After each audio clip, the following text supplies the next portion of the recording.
kita nga pagahiwaton nga National Assembly sa aton nga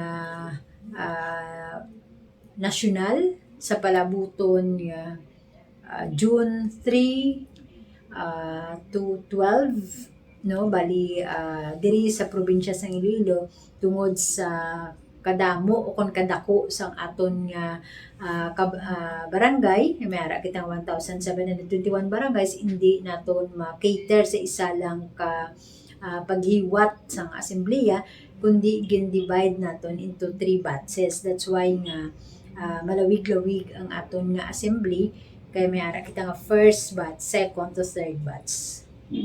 Ang venue diri sa Ini pagahiwaton sa Palawan tungod ini isa ka National General Assembly, Clustered General Assembly.